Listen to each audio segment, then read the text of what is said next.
बिस्मिल्लाहिर्रहमानिर्रहीम। अस्सलाम वालेकुम। उम्मीद है आप लोग खैरियत से होंगे। आज हम लोगों ने जो क्वेश्चन स्टार्ट करना है एक्सरसाइज 1A का क्वेश्चन नंबर 9 है। मैंने यहाँ पे पहले ही लिख दिया है, टेबल बना दिया है। टेबल बना के आप लोगों को इसलिए मैंने बना दिया ताकि आप लोगों को पता चल जाएगा ये क्वेश्चन नंबर 9 है और इस ये पार्ट स्टार्ट कर रहे हैं। तो अब हम लोगों ने मैंने आप लोगों को कल पहली वीडियो में भी आप लोगों को बताया था कि ये किस मेथड से होते हैं। डायरेक्टली प्रोपोर्शनल वाला मेथड यूज़ होता है और उसमें वही फार्मूला यूज़ होता है।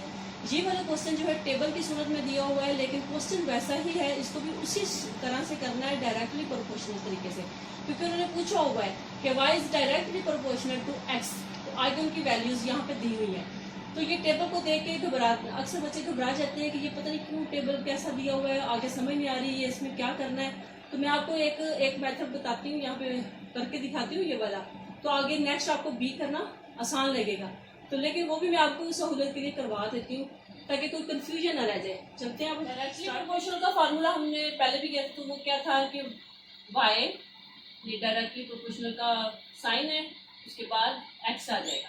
तो अब इसको जब लेके आते हैं इक्वालिटी के शेप में लाने के लिए हम क्या लिखेंगे, वाई इज इक्वल, तो ये जो इक्वालिटी, ये जो प्रोपोर्शनल का साइन है इसको अब हम चेंज करके लिख देंगे के, और ये x आ जाएगा। अब नेक्स्ट आपने इससे पहले जो मेरी वीडियो है उसमें देखा होगा 1A एक्सरसाइज में कि ये फार्मूला मैंने जगह जगह यूज किया था, तो आप लोगों को अब ये अच्छी तरह से याद हो चुका होगा। तो अब इसी तरीके से इसी फार्मूले को देखते हुए हमने ये क्वेश्चन करना है। अब इसमें आपको कोई समझ नहीं आ रही कि हमने क्या लेना है क्या नहीं करना। तो ये x की और y की वैल्यू, इसमें उन्होंने x और y की दोनों की वैल्यू दी हुई है। तो यहाँ से हम स्टार्ट लेंगे तो ये हमारे ऐसा ऐसा स्टेप बाय स्टेप सारा क्वेश्चन सॉल्व होता जाएगा। तो हम सबसे पहले ये x की वैल्यू 24 है, y की वैल्यू 6 है। y की वैल्यू हम यहाँ लिख लेते हैं, इज इक्वल k का साइन वैसे आएगा और x की वैल्यू दी गई है 24 है। तो अभी हम क्या करेंगे, ये 6 वैसे आ जाएगा, इसको इसके साथ मल्टीप्लाई करेंगे तो ये आ जाएगा 24k। तो बाद में फिर अब हमने k की वैल्यू मालूम करना है, तो ये मैंने आपको पहले भी बताया था कि ये इस साइड पे आ जाएगा। तो ये 6/24 k आ जाएगा। तो ये कट रहा है तो काट दें, नहीं कटता तो नहीं काटते, लेकिन ये कट रहा है तो 6 × 6, 6 4 24। अब इसमें एक बात आप लोगों ने स्टूडेंट्स, एक बात और आप लोगों ने याद रखनी है कि अगर ऊपर 1 आए तो नीचे 4 आए तो हम इसको इग्नोर नहीं कर सकते 1 को, ठीक है। और अगर 4/1 आए तो ये इसकी कोई वैल्यू नहीं होती, इसको हम छोड़ देते हैं, खाली ये आंसर लिख देते हैं। और अगर इस तरीके से आ जाए, अब जैसे ये इसका 1/4 है तो हम इसे इग्नोर नहीं कर सकते। इसको अब जाहिर है ऊपर छोटा है तो नीचे बड़ा है, हमने इसको इसके ऊपर तकसीम करेंगे, डिवाइड करेंगे और जो आंसर निकालेंगे वो इसकी वैल्यू होगी। तो कैसे करेंगे, इसको हम लिखेंगे 1 को अंदर रखेंगे और 4 पे तकसीम करके देखेंगे, नहीं जा रहा पॉइंट लगेगा, 0 आ जाएगा। 4 2 8 आ जाएगा, 10 में से 8 गए 2 आ जाएगा, तो ज़रा पॉइंट ऊपर लगा हुआ है, हम इसको आगे बढ़ाते जाएंगे। 4 5 20 आ जाएगा। तो ये हमने इसकी वैल्यू मालूम कर ली है 0.25, ये इसकी वैल्यू है। k की वैल्यू हमने क्या मालूम की है, 0.25। अब इसी को हमने लेके आगे वाले क्वेश्चन सॉल्व करेंगे। तो यहाँ तक उम्मीद है आप लोगों को अच्छी तरह से समझ आ गई होगी। तो अब ये किस शेप में लिखा जाएगा, जैसे हमारा फार्मूला था ये y, इसका आंसर हम किस शेप में लिखेंगे, y k x, इक्वालिटी की शेप में लिख के फिर अब इसका आंसर जो हम लिखेंगे तो लिखेंगे y इज इक्वल 0.25 x। ये हमारा आंसर है, इसका केवल आंसर है। अब हमने क्या करना है कि इसी को हमने लेना है, इसी को, ये जो 0.25 है इसी को हमने लेना है और इसी से हमने आगे वाले, ये हमारे पास वैल्यू है x की वैल्यू, ये मालूम करेंगे या ये वाली मालूम करेंगे। तो फिर जो इसका आंसर आएगा वो यहाँ पे हम लिखेंगे, फिर हम यही पॉइंट लेंगे k का और फिर हमने x की ये वैल्यू लेंगे, उनको आपस में हल करेंगे, जो आंसर आएगा वो इसकी y की वैल्यू होगा। तो वो भी अब आगे हम वो भी करके देखते हैं कि किस तरीके से करेंगे। तो देखती हूँ इसको, अभी हमने इसकी वैल्यू निकाल लिया। अब इसी के जरिए हम आगे वाले क्वेश्चन हल करेंगे। फार्मूला वही लिखेंगे, y इज इक्वल तो के और एक्स। तो अब y की वैल्यू तो अगर हमने ये ऊपर वाला कर रहेंगे पहले तो x है, x इसको हम कैसे लिखेंगे, y बराबर k की वैल्यू हमने क्या मालूम की थी 0.25 और x की वैल्यू क्या है हमारे पास 4। चाहे आप इधर से शुरू कर दें चाहे आप इधर से शुरू कर दें, वो आपकी मर्जी है, लेकिन अब हम इधर से स्टार्ट ले लेंगे शुरू से ताकि आप लोगों को अच्छी तरह से समझ आ जाए। 0.25 आ गया, x की वैल्यू हमारे पास क्या है 4 है, तो ये यहाँ पे लिख देंगे। अब ये y को ऐसे लिखेंगे, अब जाहिर है इसके अंदर कुछ साइन नहीं है तो हम इसको क्या करेंगे आपस में मल्टीप्लाई करेंगे। मल्टीप्लाई करेंगे तो क्या आंसर आएगा 4 5 दा 20, 4 2 दा 8 9 10। तो ये जो पॉइंट है वो लगेगा इसके बाद 1 के बाद पॉइंट लगेगा, तो इसलिए अब इसके आगे इसकी वैल्यू खत्म हो जाती है, तो हम क्या लगाएंगे y बराबर 1। तो इसकी वैल्यू हमने क्या मालूम की है 1, इसकी वैल्यू आ जाएगी हमारे पास 1। ठीक है, जहां तक समझ आ गई है। अब हमने दूसरे इसी की y की अब हमने सेकंड वैल्यू भी मालूम करनी है, वो मालूम करने के लिए हमने पहले ये वैल्यू लेनी है। अब वो देखते ओके, अब इसी को फिर वैसे लेंगे y की वैल्यू है हमारे पास 0.25 और x की वैल्यू हमारे पास अब है 20, तो यहाँ पे हम ले लेंगे 20। अब इसको वैसे ही हल करेंगे जैसे पहले किया था, इसको आपस में मल्टीप्लाई करेंगे तो 25 और 20 अगर करेंगे तो आपके पास कैलकुलेटर है तो आप उसके जरिए कर सकते हैं, आसानी से आंसर आ जाता है 2 5 दा 10, 2 2 दा 4 1 5, तो पॉइंट आएगा यहाँ पे। तो ये पॉइंट के बाद जो जीरो है इसकी वैल्यू नहीं है, तो यहाँ पे हम खाली लिख देंगे 5, तो इसकी वैल्यू भी मालूम हो गई, यहाँ पे 5 आ जाएगा। अब नेक्स्ट हमने हमारे पास y की वैल्यू है, अब हमने x की वैल्यू मालूम करनी है। तो इसका मतलब है x की जब वैल्यू मालूम करनी है तो ये 9 y की वैल्यू है तो हम 9 यहाँ पे लिख लेंगे। k की वैल्यू हमारे पास 0.25 था और x की हमने मालूम करनी है, तो x यहाँ पे आ जाएगा। अब ये 9 वैसे आ जाएगा, इसको इसके साथ मल्टीप्लाई करेंगे तो ये आएगा 0.25x और अब ये आपस में डिवाइड होगा। ये मैंने पहले भी आपको बताया था कि ये इस साइड पे आ जाता होता है, तो x इज इक्वल 9 पॉइंट बटा 0.25 तो ये पॉइंट खत्म करने के लिए हम क्या करेंगे, हम यहाँ मल्टीप्लाई लगा के तो इसकी जगह पे 1 लगाएंगे और फिर ये 2 है तो ये 2 0 आ जाएगी यहाँ पे। ठीक है, तो ये हो जाएगा 100 आ जाएगा और इसका ये पॉइंट यहाँ से खत्म हो जाएगा। ठीक है, अब आगे आप लोगों ने क्या करना है, ये अब हम कटिंग हो रहा है इसमें तो हम कटिंग करेंगे, तो ये 25 1 था 25 आ जाएगा। ठीक है, ये 25 को मैंने काट दिया है, 25 4 दा 100। ठीक है, तो ये 4 आ गया। अब 4 को 9 के साथ हम मल्टीप्लाई करेंगे, 9 4 दा 36, तो ये हमारा आंसर मालूम हो गया है, x की वैल्यू मालूम हो गई है। तो अब हम इसको यहाँ पे लिख देंगे 36।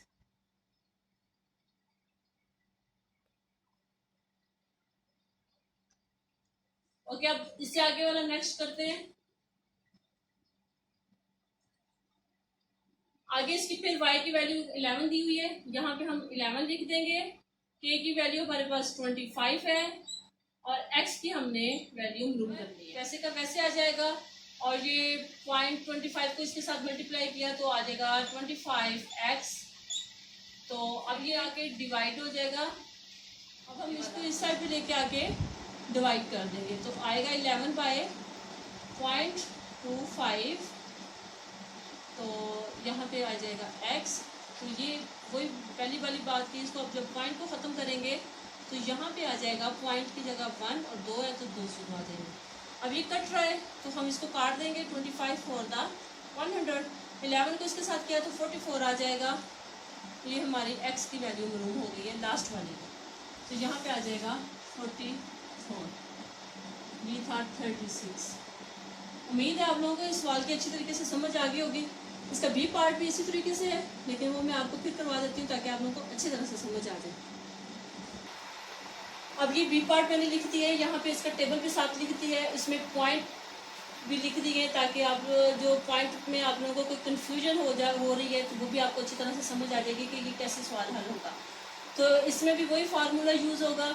फार्मूला हमारे पास क्या था, y is directly proportional to x, तो इसलिए y directly proportional to x, ये हमने इसका फार्मूला लिख लिया है। अब इसको इक्वालिटी की शेप में लेके आते हैं तो वो कैसे होगा, y इज इक्वल k आ जाएगा और यहाँ पे x आ जाएगा।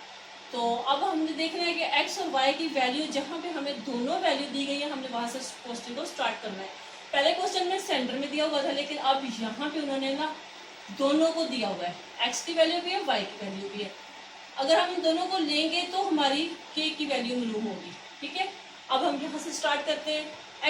y की वैल्यू हमारे पास क्या है, 3.6 है और k वैसे लिखा जाएगा और x की वैल्यू हमारे पास है 3, ये लिख लिया। अब तो ये 3.6 वैसे आ जाएगा, 3k आ जाएगा, इसको मल्टीप्लाई इसके साथ कर दिया 3k आ गया। अब ये इसके साथ आ जाएगा मल्टीप्लाई, तो अब हम लिखेंगे 3.6 बाय ये आ जाएगा 3, ये k का साइन। अब ये 3.6 यहाँ पे आ जाएगा और ये इसके नीचे आ जाएगा। तो अब ये पॉइंट को ख़त्म करने के लिए वही हम करेंगे 1 और ये 0 1 है तो 0 लगा देंगे। अब ये क्या आ जाएगा, तो ये अब देखिए कट रहा है, तो ये 3 1 3, 3 1 3, 3 2 6, ये फिर आपस में कट रहा है तो 2 6 12, 2 5 10, तो ये हमारे पास आएगा 6/5, 6/5। लेकिन अब ये फिर क्योंकि बड़ी रकम है आगे फिर इसको डिवाइड हो रहा है तो इसलिए हम 6 को अंदर रखेंगे और 5 पे करेंगे तो 5 1 5 आ जाएगा, 6 में से 5 गए 1 तो यह पॉइंट लेके 0 आ जाएगा, 5 2 10 आ जाएगा। हमारे पास क्या आ गया 1.2, k की वैल्यू क्या है 1.2, ये हमने मालूम कर लिया है। अब हमने जो बाकी आगे वाले क्वेश्चन करने हैं वो हमने इसी वैल्यू को देखते हुए बाकी सब की वैल्यूज निकालनी है।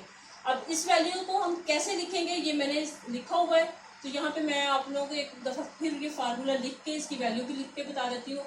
ये जैसे है y इज इक्वल, तो ये k था और ये x था, तो y इज इक्वल इसकी वैल्यू क्या आ गई 1.2 और ये x, ये हमारे पास इसका आंसर आ गया। यहाँ तक आपको अच्छी तरह से समझ आ गई है। तो अब आगे हम आगे वाला ये वाला यानी कि x की वैल्यू में दी हुई है तो हमने y की वैल्यू मालूम करनी है। अब वो मालूम करते हैं वो किस तरीके से, अब ये इसकी वैल्यू मालूम करते हैं तो x वैसे y का वैसे आ जाएगा। इसकी वैल्यू क्या हमने मालूम की थी 1.2, तो आएगा 1.2 और x की वैल्यू क्या है 2 है हमारे पास। ठीक है, तो अब y वैसे लिखा जाएगा तो ज़ाहिर इसके अंदर मल्टीप्लाई है तो ये 2 2 4 आ जाएगा, 0.21 2 आएगा, तो ये हमारे पास क्या आ गया 2.4, ये इसकी y की वैल्यू मालूम हो गई है। तो ये अब हम यहाँ पे लिख देंगे। ठीक है, यहाँ तक समझ आ गई। अब इसका आगे वाला जो है ये 5.5 हमें x की वैल्यू मालूम है, हमने अब y की वैल्यू मालूम करनी है। तो अब हम इसको यहीं पे आगे इसको करते हैं कि y की वैल्यू इसकी वैल्यू हमारे पास है 1.2 और x की वैल्यू है 5.5। ठीक है, तो अब ये वैसे का वैसे आ जाएगा, इसको इसके साथ मल्टीप्लाई करेंगे, वही 5.5 को 1.2 के साथ किया, 2 5 10, 2 5 10 और 11, 155 और 155, 0 5 और 1 6, 5 और 1 6, यानी कि ये 155 तो ये 6.6 के सेंटर में आता है।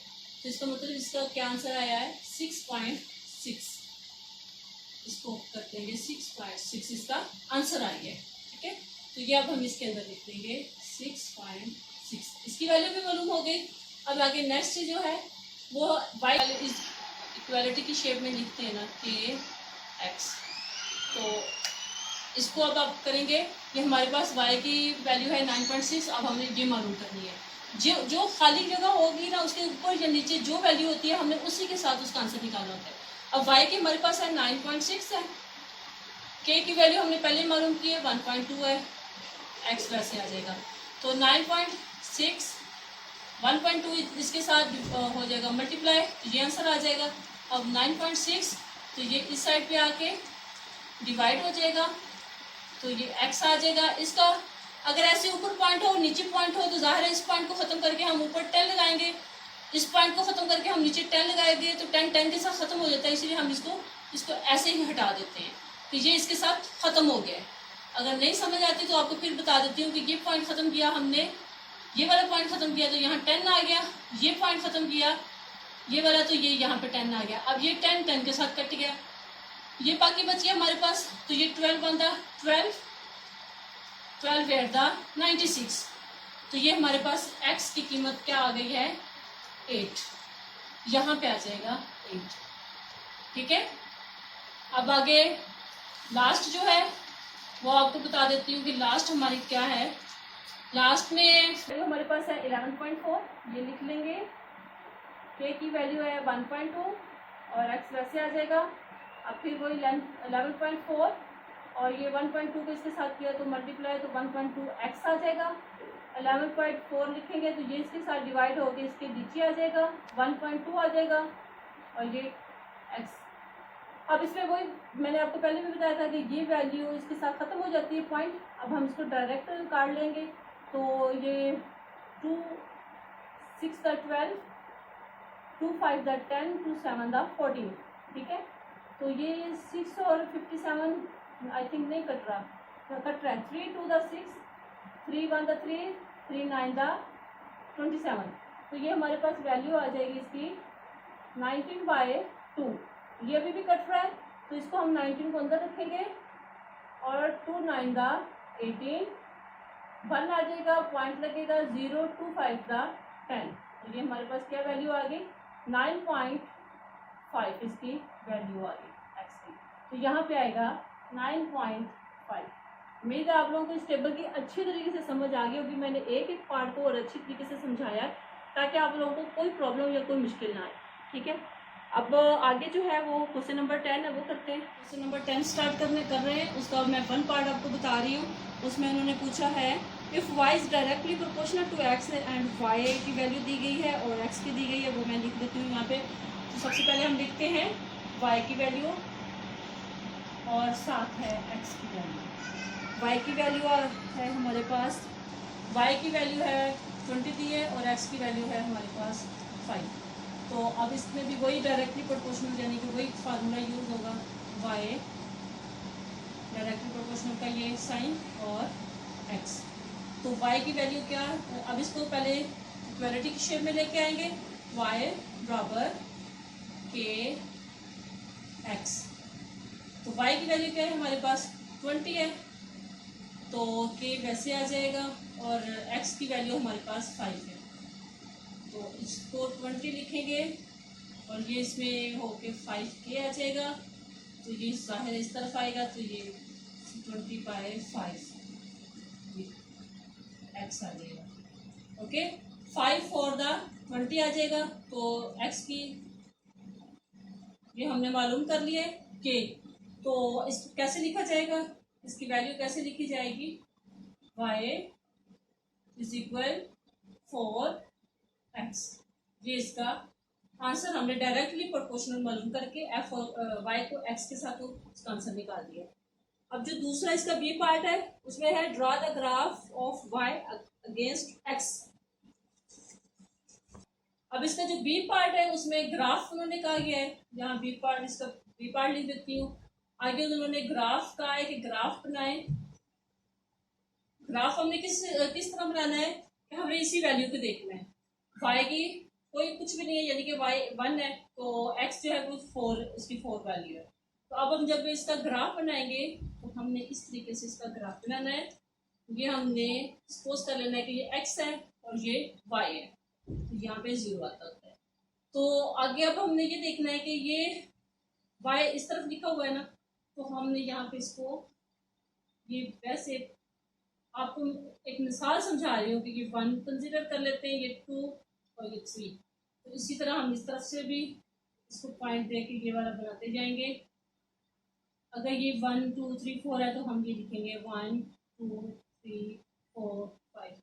ठीक है, तो अब हम हमें जब इसका ग्राफ बनाना है तो ये देखना है कि 1 जो है वो y का है, ठीक है, वो y है। तो हमने 4x के यानी कि इस तरफ से हमने 1 लेना है और इस तरफ से हमें 4 को देखना है। ये 4 है तो हमने ये 4 को इस तरफ से लेके आना है और ये x1 ये हमने ऐसे करना है, इसको आपस में मिलाना है। जब हमने इसको इससे मिलाना है तो इसके तरफ से मिलाना है तो यहाँ हम क्रॉसिंग का निशान लगा देंगे कि ये यहाँ से आके हमारी वैल्यू आपस में मिल गई है। अब हमने यहाँ से इसको ऐसे लाइन खींचनी है, तो ये हमने यहाँ से इसको टच करते हुए आगे। अक्सर हमारी वैल्यूज़ जो है वो अगर यहाँ पे आ जाएंगी तो इधर से हम इसको ऊपर की तरफ लेके आएंगे और यहाँ से जो वैल्यू होती है उसको इस तरफ से लेके आएंगे, तो वहाँ पे हमने उनको आपस में मिलाना है और वहाँ पे हमने ये क्रॉसिंग लगानी है और वहीं से हमें ऐसे एरो खींचना है। तो ये हमारा ग्राफ है, इस तरीके से हमारा ग्राफ बनता होता है। तो इसमें कोई इतना मुश्किल नहीं है, कोई इतनी घबराने वाली बात नहीं है। बस आपने ये वाई की वैल्यू को सपोज कर लेना, ये यहाँ से वैल्यू है वाई की और ये इधर वाली एक्स है, तो आपने उधर से ही आपने निकाल के इधर से इस साइड पे लेके आना है, इधर से इस साइड पे लेके आना है। जहाँ ये मिलती हो वहाँ पे आपने क्रॉस लगा देना है कि यहाँ पे हमारी वैल्यू मिल रही है और यहाँ से एरो खींच देना है। तो ये हमारा ग्राफ है, इसमें कोई इतनी घबराने वाली बात नहीं है। उम्मीद है आपको ग्राफ की अच्छी तरह से समझ आ गई होगी, तो आप इसको देखते हैं अच्छी तरह से समझ लें। आगे जो क्वेश्चन 11 है वो बिल्कुल सेम टू सेम इसी की तरह का है। क्वेश्चन नंबर 11 स्टार्ट कर रहे हैं, तो वो भी Z दे दिया गया है, घबराने की कोई बात नहीं है, इतना मुश्किल नहीं होता। आप बस ये देखा करें कि इसमें y इज डायरेक्टली प्रोपोर्शनल है तो हम y पहले लिखेंगे, अगर z इज डायरेक्टली प्रोपोर्शनल है तो हम z पहले लिख देंगे। z की वैल्यू क्या है हमारे पास और y की वैल्यू क्या है हमारे पास, वो हम पहले लिख लेते हैं। z की वैल्यू 48 है और y की वैल्यू हमारे पास 6 है। तो वही डायरेक्टली प्रोपोर्शनल का फार्मूला कि अब हम ये इन चीज़ों को लिखेंगे, z डायरेक्टली प्रोपोर्शनल y। अब इसको इक्वालिटी की शेप में लेके आएंगे तो z इक्वल k आ जाएगा और यहाँ y आ जाएगा। ओके, अब z की वैल्यू हमारे पास 48 है, वो लगा देंगे। k की वैल्यू हमने मालूम करनी है तो y हमारे पास 6 है। अब 48 वैसे लिखा जाएगा और ये 6 k हो जाएगा मल्टीप्लाई खा के। अब ये 48 6 आ जाएगा, इसके साथ डिवाइड हो जाएगा और ये k आ जाएगा, तो ये कट रहा है तो 6 8 का 48 आ जाएगा। तो हमारे पास k की वैल्यू मालूम हो गई क्या आई है 8। ठीक है, तो अब हम इसको जब हम इधर लिखेंगे तो फार्मूले के मुताबिक लिखेंगे, इस फार्मूले के मुताबिक तो हम इसका क्या लिखेंगे, z k की वैल्यू क्या थी 8 और y, ये हमने इसका निकाल दिया। अब आगे जो b पार्ट है इसी का, उसमें उन्होंने ग्राफ का है, तो ग्राफ में फिर वही चीज़ कि इसी को हमने देखते हुए ग्राफ बनाना है। इसमें अगर जैसे वो मैंने पहले कहा था कि ये अब ग्राफ है, इसमें आपने वही लाइन ऐसे खींच लेनी है, तो ये आपके पास हो जाएगा z और ये आपके पास हो जाएगा y। ठीक है, वही इधर से आपने सपोज करने 1 2, ये आपके पास 1 है 2 है और यहाँ पे आपने 8 लेना है, तो आपने 1 2 3 4 5 6 7, तो यहाँ पे हम 8 कर देते हैं, इसको थोड़ा सा और खींच लेते हैं, यहाँ पे हमारे पास 8 आ जाएगा। ठीक है, अब हमने क्या करना है कि ये ज़ाहिर है z हमारा एक था, ये 1 से हम ऐसे खींचते जाएंगे इसको, तो यहाँ कहाँ तक लेके जाना है 8 तक, तो ये हमने यहाँ से ऐसे इधर से भी लेके आएंगे, फिर हम इधर से लेके जाएंगे, तो ये जब हमारा यहाँ पे जाके मिल जाएगा वहाँ क्रॉसिंग आएगा और फिर हम इसकी लाइन को इधर से हम जब लाइन खींचेंगे तो ये हमारा ऐसे जाएगा ऐसे। ठीक है, ये हमारी ग्राफ है। ठीक है, कोई इतना मुश्किल नहीं है, अब आपकी अच्छी तरह समझ आ जाना चाहिए क्योंकि बड़े आसान तरीके से और मैंने नॉर्मल तरीके से आपको समझाया है कि ताकि आप लोगों को समझ आ जाए। जैसे अब किसी मुल्क की आबादी बढ़ती है तो यहाँ पे उन्होंने सन लिखे होते हैं, यहाँ पे उनकी तादाद लिखी होती कहाँ तक बढ़ी है, तो जब वो देखते हैं कि ये 90 या 2000 उनकी कितनी तारीख पैदाइश गई थी, तो ये 2000 लिख देंगे, यहाँ से लेके आएंगे जहाँ तक उनकी कैपेसिटी गई है वो 2000 को वहाँ पे लगा देंगे।